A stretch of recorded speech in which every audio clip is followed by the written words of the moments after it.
Maskarani. Vay sen akılman ona nokta söylemi. Savutname üstüne buğuşup dursanan bula nokta. Vay bucağa çağan kakata aydın. On kakasının aydındığını bilyen. Yönü şon ecedi kim ecedi? O sana aydındır on kakası. Ağay diýmagdan. Dälinden dogry habar sana. Tanrı'nın sadık kulu Mekki. Bekki oğlu Tokkayev. Senin onu durmuşa çıkmağı hayiş etmek maksadı bilen yitikimlik ödülep yani kudusuna geldik oldu şunaydın mı? Kudusuna geldik.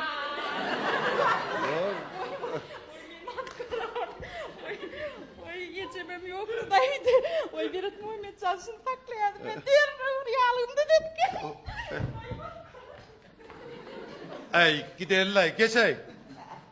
Ne ama? Yampak. Ne o? Geç yerine bir. Fel kayıtı hoңullu mu kayıtı pegin tayarcı oğul sana. Beydime ho beydime. Şu niyazatla oyun etme ho men şappa kaysınım. Yer o ne o? Rahatla hem ben yer o ne o? Hem ben gelmişim hor var vaktim oldu he. Yo. Hor var vaktim. Ayt da anne. O.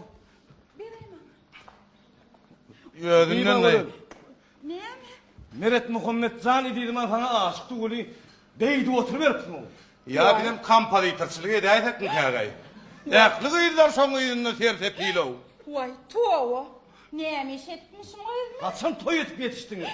O damparadan bol. Tavu. Vay tuğu kim bilen? Kim bilen var ögen? Aydı batıyor ha. Damp para damp bilen. Vay. Vay. Vay Meret Muhammed Can. Vay.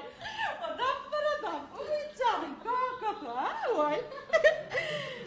Vah. Onu bilyet ho, onu bilyet. Bilyet onu. Onu bilyet. Yönü şon ecedi kim? Şon ecedi. Ecedi kim? Ecedi. Beyler mama. Nama.